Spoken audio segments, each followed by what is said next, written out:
శ్రీ గణేశాయ నమః. శ్రీ గురుభ్యో నమః. శ్రీ సరస్వతీ నమః. డాక్టర్ వెన్నేటి సూర్యనారాయణ గారి భావామృతం మే 2021లో శ్రీరామకృష్ణ ప్రభలో వచ్చిన విగ్రహం అంటాడేంటి, డాక్టర్ వెన్నేటి సూర్యనారాయణ గారి భావామృతం యథాతథంగా. అలిపిరి కొండ పాదాల దగ్గరకు వెళ్తున్నాను. అక్కడ కూర్చొని కొండపైకి కాలినడకన ఎక్కి మొక్కు తీర్చుకోబోతున్నామని సంతోషపడిపోతూ గోవిందనామం చెప్తూ బయలుదేరే భక్తుల్ని చూస్తే ఎంతో సంతోషంగా, కొంచెం అసూయగా కూడా ఉంటుంది. అలా కొంత దూరం పైకెక్కి వాళ్ళతో పాటు వెళ్తున్న భావన చేయడం ఎంత బాగుంటుందో. అక్కడ మెట్ల పక్కన కూర్చుని ఉన్న వృద్ధ దంపతుల్ని చూశాను. బాగా పల్లెటూరి వాళ్ళలా ఉన్నారు. నవ్వుతూ నన్ను రమ్మని పిలిచారు. ఏం చెప్తారో మరి. ఆయన చెప్తున్నారు, గోదావరి యాస అధిగమించి మాట్లాడడానికి ప్రయత్నిస్తూ, మాది గోదావరి జిల్లాలో మారుమూల గ్రామం, వ్యవసాయ కూలీలం. పెద్దాళ్ళమైపోయాక మరీ కష్టమైపోయింది. పిల్లలు లేరు. ఇంకా మమ్మల్ని ఎవరు పోషిస్తారు? చిన్న చిన్న పనులు చేసుకుంటూ బతుకుతున్నాం. ఎంకన్న బాగుంటే గురి, చచ్చిపోయే లోపల ఓ పాలి చూద్దామని ఆశ. ఇక్కడ దాకా వచ్చేసరికే డబ్బులైపోయాయి.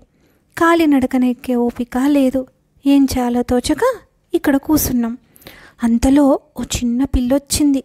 సిదిమి దీపమెట్టేసుకోవచ్చు. పెద్ద రంగు కాదు కానీ సూత్తే కళ్ళు తిప్పుకోలేం. చెంపకి చారడేసి కళ్ళు, ఒత్తైన జుట్టు, తల్లో సూర్యుడు చంద్రుడు, మధ్య పాపిడి బిళ్ళ, ముద్దొచ్చే ముక్కుకి ముక్కు పుడక, దానికి ముత్యం. అది ఊపిరికి లయబద్ధంగా కదులుతోంది.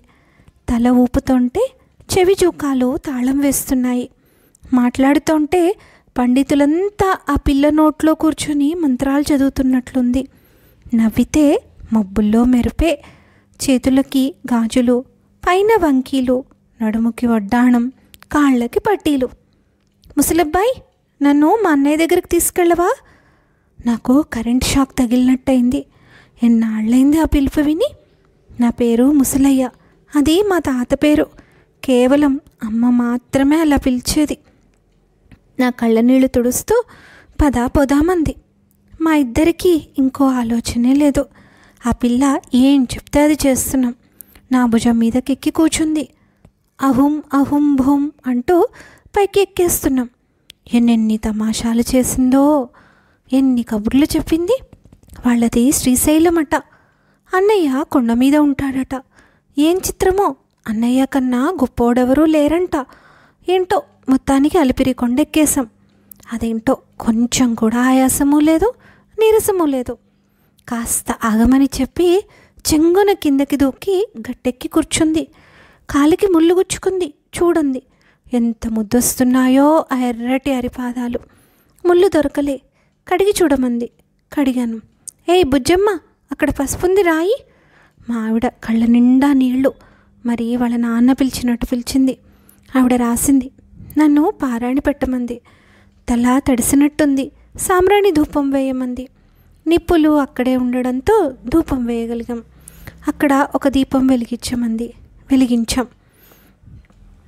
ఇక పదండి అని మళ్ళీ భుజం మీదకెక్కింది. ఇంకా పైకి వెళ్ళాం. ఆకలంది. ఏం తింటావంటే అక్కడ అమ్ముతున్న కాయగూరలు కొనమంది. మొత్తం బుట్ట కొనేయమంది. నా దగ్గర డబ్బులేవి అనుకుంటే జేబులో ఉంటాయిలే అంది. నిజంగానే ఉన్నాయి. వాళ్ళు ఎంత అడిగారో అంతే ఉన్నాయి జేబులో.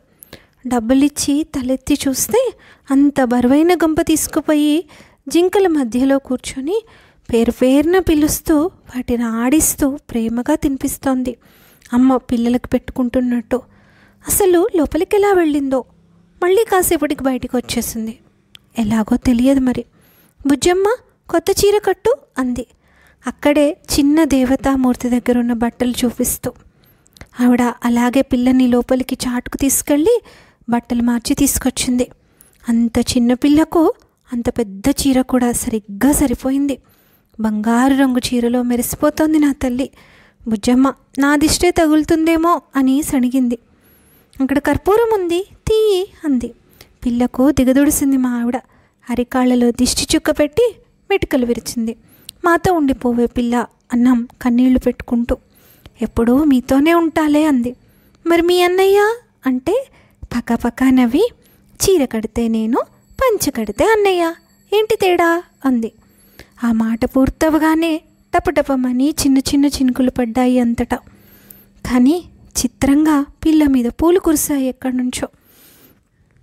ఈ పిల్లతో అన్నీ చిత్రాలే, అర్థమైనట్టే ఉంటుంది కానీ అర్థం కాదు. అలాగే ముందుకెళ్తున్నాం. హనుమాన్ విగ్రహం కాడికి వచ్చాక ఆయన్ని చూసి నవ్వింది.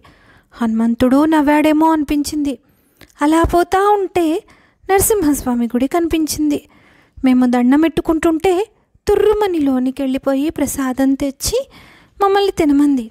అలా తెచ్చేయచ్చా అంటే మా అన్నయ్యది, నాది కాదేంటి అంది. అక్కడి నుంచి రోడ్డు మొదలైంది. చాలా హడావిడిగా ఉంది. అందరూ చెట్టెక్కేస్తున్నారు. ఏంట్రా విషయం అని ఆరా తీస్తే ఏనుగులు పరిగెత్తుకొస్తున్నాయి అన్నారు. బస్సులు ఆగిపోయాయి. ఈ పిల్లతో ఎల్లారా బాబు అని కంగారు పడుతుంటే గదమాయించి కూర్చోబెట్టేసింది. ఏనుగులు రానే వచ్చాయి. పిల్ల భుజం దిగి వాటి వైపు వెళ్ళింది. భయంతో మా ఊపిరి ఆగినట్లయింది. తిరిగి దక్కుతుందా అని బెంగ పెట్టేసుకున్నాం. ఏనుగులన్నీ ఆ పిల్ల ముందు పూలు జల్లి మోకరిల్లాయి. మళ్ళీ వెనక్కొచ్చి నా భుజమెక్కేదాకా తెలివే లేదు. మెల్లిగా ముందుకు కదిలాం. మోకాళ్ళ పర్వతం వచ్చింది. భుజం దిగి ఇక మోకాళ్ళ మీద ఎక్కు అంది. ఎలాగైతేనేం కష్టపడకుండా కబుర్లు చెప్తూ తీసుకెళ్ళిపోయింది. అలా ముందుకెళ్ళి మహాద్వారం చేరాం. మేళ తాళాలు పూర్ణ కుంభంతో స్వాగతం చెప్తూ పూజారులంతా ఎదురొచ్చారు. అలాగే లోపలికి తీసుకువెళ్ళారు. స్వామి ఎదురుగా మేం. ఆయన నవ్వుతూ చూస్తున్నాడు. ఆ పిల్ల అన్నయ్య అని పిలవడం మాకు స్పష్టంగా వినపడుతోంది. ఇంతలో పెద్ద పూజారి గారు ఆ బంగారు తల్లిని ఎత్తుకొని, ఎంత అందమైన విగ్రహం తెచ్చారయ్యా అన్నారు. మా కాళ్ళ కింద భూమి కదిలినట్లయింది. విగ్రహం అంటాడేంటి? డాక్టర్ వెన్నేటి సూర్యనారాయణ గారి భావనామృతం, మే 2021 శ్రీరామకృష్ణ ప్రభ సంచికలో వచ్చింది. పంచ కడితే అన్నయ్య, చీర కడితే నేను. నారాయణ నారాయణి ధన్యాస్మి. స్వస్తి.